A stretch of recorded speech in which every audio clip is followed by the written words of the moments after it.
नमस्कार साथियों, स्वागत है आपका हमारे ऑनलाइन प्लेटफॉर्म में। और उम्मीद करता हूँ आप सभी की तैयारी अच्छी चल रही होगी और अपने इन क्लासेस का आपको फ़ायदा भी हो रहा होगा। अपने लास्ट क्लास में अजमेर के चौहान किए थे, वहाँ आपने देखा कि पृथ्वीराज तृतीय के पुत्र गोविंदराज को अजमेर का प्रशासक नियुक्त किया गया था, लेकिन बाद में उनको हटाकर रणथंभौर का शासन सौंप दिया गया था। ठीक है, तो आज बढ़ते हैं अपने रणथंभौर का चौहान वंश में। सबसे पहले इसका संस्थापक भी, इसकी स्थापना 1194 ईस्वी में गोविंदराज ने की थी। गोविंदराज ने की भी। यह जो गोविंदराज है यह अजमेर के शासक पृथ्वीराज तृतीय का पुत्र था भी। ठीक है, अब देखो स्थापना के बाद गोविंदराज का कोई खास महत्व नहीं रहा, इसलिए एग्जाम की दृष्टि से अपने लिए इतना महत्वपूर्ण नहीं है। ठीक है, उसके बाद कुछ बीच बीच में छोटे मोटे शासक आते गए, लेकिन किसी ने ज़्यादा योगदान नहीं दिया, तो केवल अपने उनका एक क्रम ही देख लेते हैं। बाकी जिनका विशेष योगदान रहेगा उनको अपने विस्तार पूर्वक पढ़ेंगे। तो गोविंदराज के बाद जो शासक बना वह था वल्लभ राज भी। ठीक है, तो सबसे पहले गोविंदराज बना, उसके बाद वल्लभ राज बना, उसके बाद प्रहलाद बना, फिर वीर नारायण बना। प्रहलाद, उसके बाद वीर नारायण। याद कराऊंगा साथियों, इसे अपने इसी क्लास के अंदर पूरा टॉपिक याद करके चलेंगे अपने। ठीक है, वीर नारायण के बाद यहां शासक बना था वाघभट्ट भी। वाघभट्ट के बाद यहाँ शासक बना जयसिम्हा, और जयसिम्हा के बाद यहाँ का शासक बना हमीर देव भी। ठीक है, तो हमीर देव भी। तो यहाँ लिख देता हूँ गोविंदराज चौहान, और उसके बाद वल्लभ राज चौहान, प्रहलाद राय चौहान, वीर नारायण चौहान, वाघभट्ट चौहान, जयसिम्हा चौहान और हमीर देव चौहान भी। ठीक है, और यह हमीरदेव चौहान है, यह यहाँ का सबसे प्रसिद्ध शासक हुआ भी।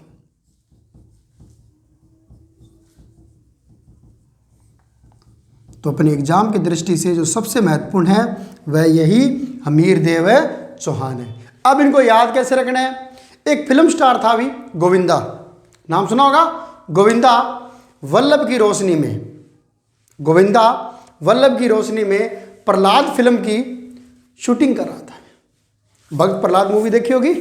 ठीक है, तो गोविंदा वल्लभ की रोशनी में प्रहलाद फिल्म की शूटिंग कर रहा था, और आपने देखा प्रहलाद को बचाने कौन आता है? भी वीर नारायण भगवान आते हैं, है ना। तो गोविंदा वल्लभ की रोशनी में प्रहलाद फिल्म की शूटिंग कर रहा था, और प्रहलाद के बुलाने पर वीर नारायण भगवान स्वयं आए और बोलते हुए, वाक करते हुए कहा, हम स्वयं आए हैं तो हमारी चारों तरफ क्या होगी? जय जयकार होगी, और चारों तरफ हम ही हम रहेंगे। चारों तरफ हम ही हम रहेंगे। आई समझ में?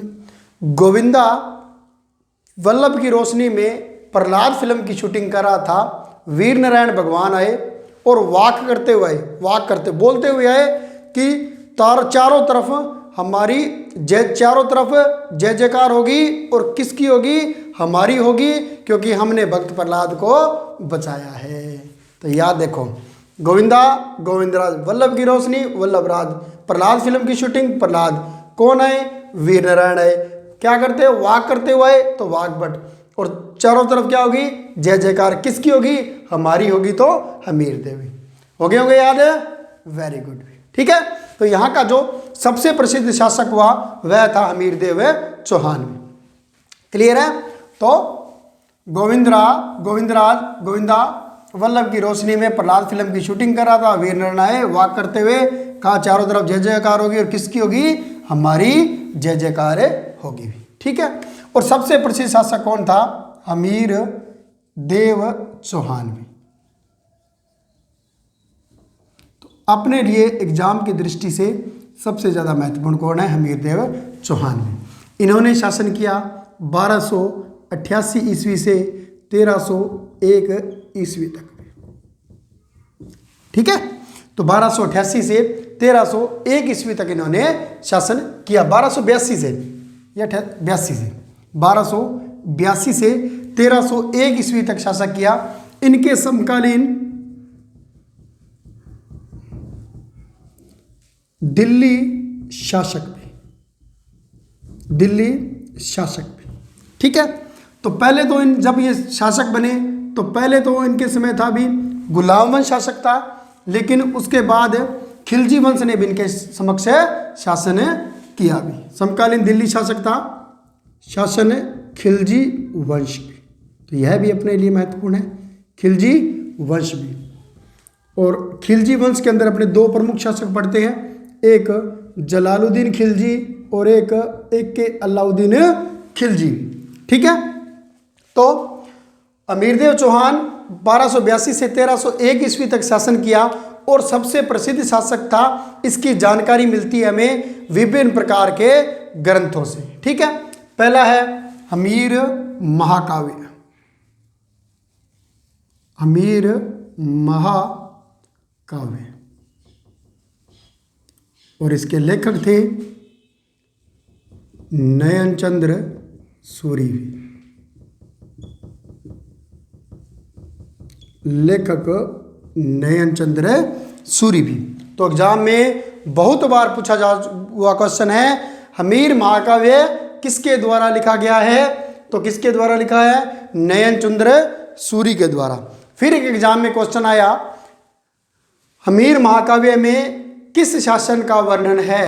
तो याद रखना, हमीर महाकाव्य में हमीर देव चौहान का वर्णन है। ठीक है, फिर बात करते हैं, दूसरा है ग्रंथ हमीर हट, हमीर हट, और एक और ग्रंथ है सृजन चरित्र। ठीक है, तो हमीर हट जो ग्रंथ लिखा गया था वह लिखा था चंद्रशेखर ने, और सृजन चरित्र भी किसने लिखा था? चंद्रशेखर ने। तो ये जो राजस्थान के प्रमुख ऐतिहासिक ग्रंथ है वो भी अपने साथ के साथ ही करते चलेंगे भी। ठीक है, हमीर महाकाव्य नयनचंद्र सूरी ने, हमीर हट चंद्रशेखर ने, सृजन चरित्र चंद्रशेखर ने। फिर बात करते हैं हमीर रासोवी,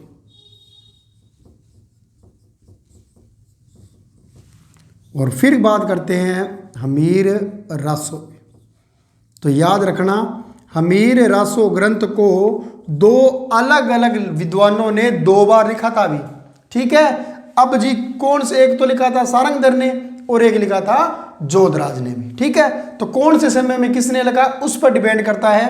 तो हमीर रासो लिखा था सारंगधर ने सबसे पहले, सारंगधर में,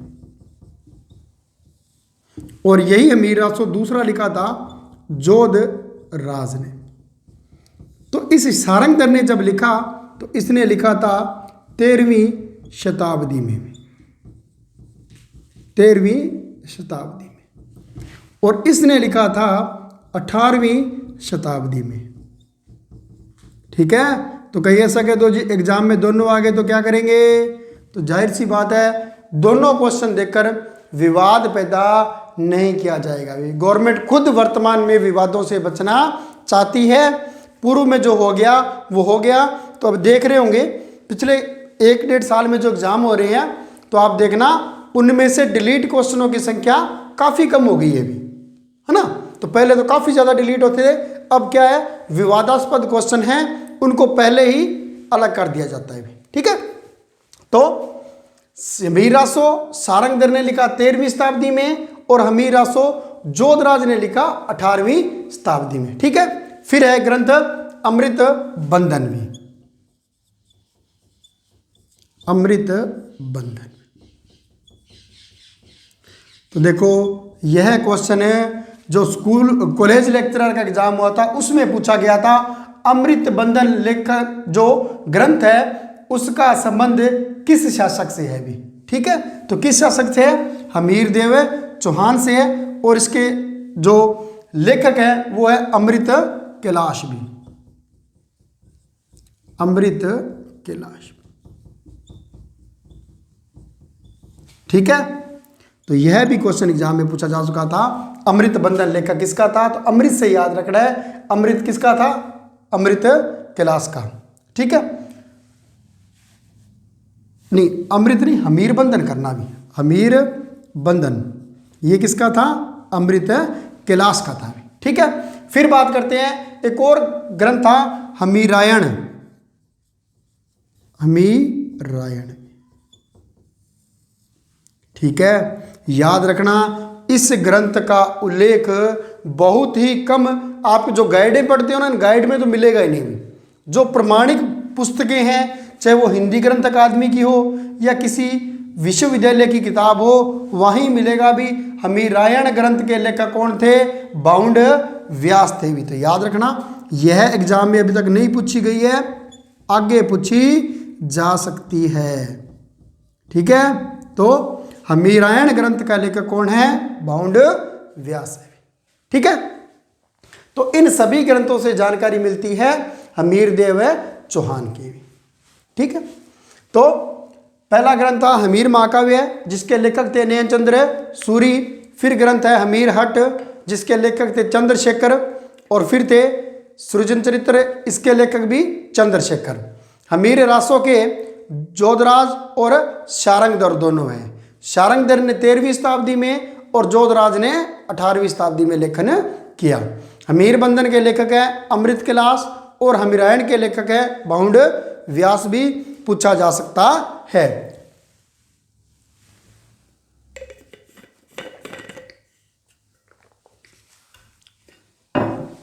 ठीक है, उसके बाद बात करते हैं हमीरदेव चौहान है, इसने एक नीति अपनाई भी और उस नीति का नाम था दिग्विजय की नीति भी।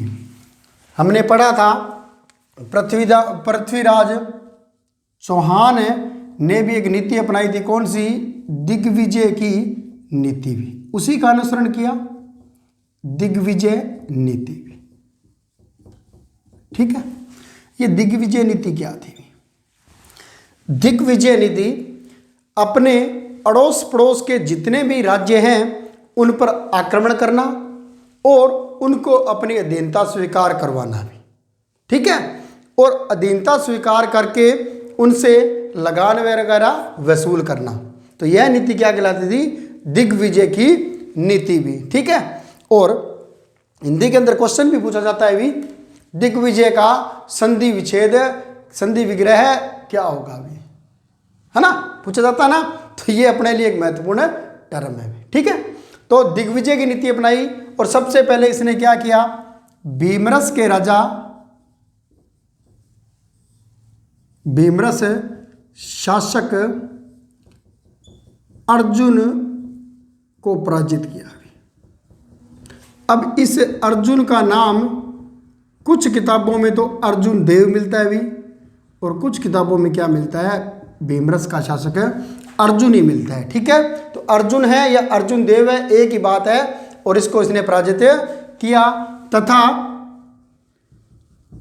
मांडलगढ़ से, मांडलगढ़ जो इसके अधिकार क्षेत्र में था, मांडलगढ़ से लगान वसूल किया भी, वसूल किया भी। किसने? हमीरदेव ने भी।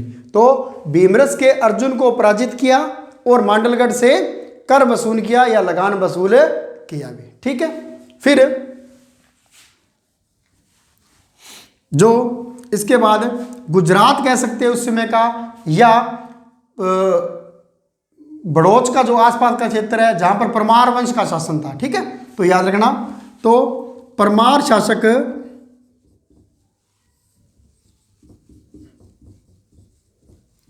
भोजराज को पराजित किया है, भोज को परास्त किया है। यह भी एग्जाम में पूछा जा सकता है।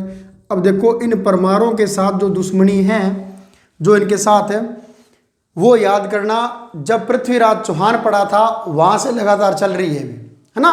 तो हमने पढ़ा था इच्छनी देवी के विवाह के लिए भी आपस में क्या हुआ था? युद्ध हुआ था, है ना, पढ़ा ना। तो इन परमारों के साथ पृथ्वीराज चौहान के समय से ही क्या चल रही थी, आपस में दुश्मनी चल रही थी। ठीक है, फिर इसने क्या किया, उत्तर पश्चिम के राज्यों जिनमें चित्तौड़, पुष्कर,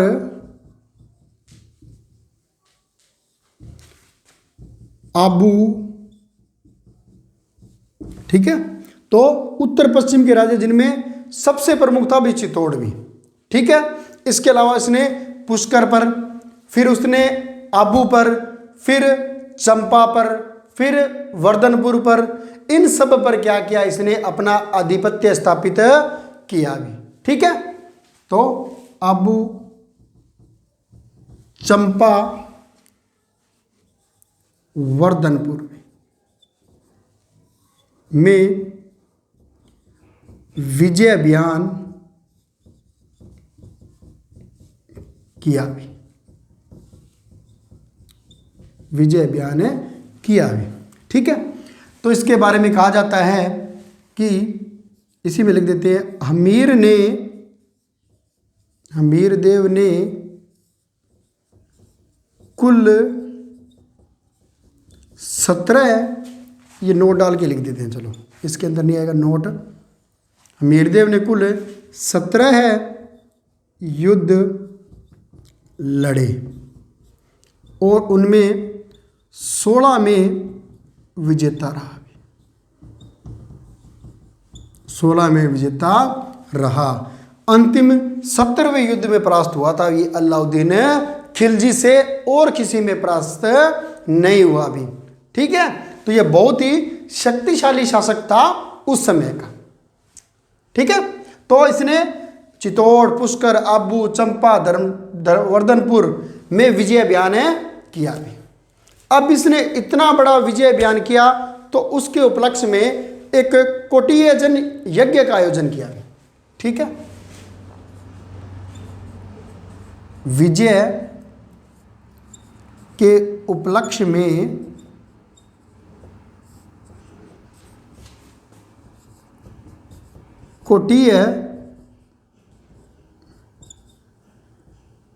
कोटियजन यज्ञ किया। कब किया, 1288 ईस्वी में भी, इसलिए प्रारंभ में मैंने क्या लिख दिया था, 1288। तो 1288 ईस्वी में अपने विजयों के उपलक्ष्य में कोटियजन यज्ञ का आयोजन किया, जिसका पुरोहित पिछले स्कूल लेक्चर में पूछा गया था, पुरोहित कौन था, विश्वरूप था, विश्वरूप था। याद रखना एग्जाम के लिए बहुत महत्वपूर्ण है भी कौन था पुरोहित कोटियजन यज्ञ का, विश्वरूप भी। और यह जो कोटियजन यज्ञ है यह लगभग जो अश्वमेध यज्ञ है उसके समान ही माना जाता है। ठीक है, तो इसके समय दिल्ली का सुल्तान था भी, दिल्ली सुल्तान। और दिल्ली सुल्तान, चलो अगले पेज पे करते हैं अपने। तो यहां तक देखते हैं दोबारा, हमीरदेव चौहान की नीति, दिग्विजय की नीति, भीमराज शासक अर्जुन को पराजित किया और मंडलघाट से लगान वसूल किया। परमार शासक भोजराज को परास्त किया।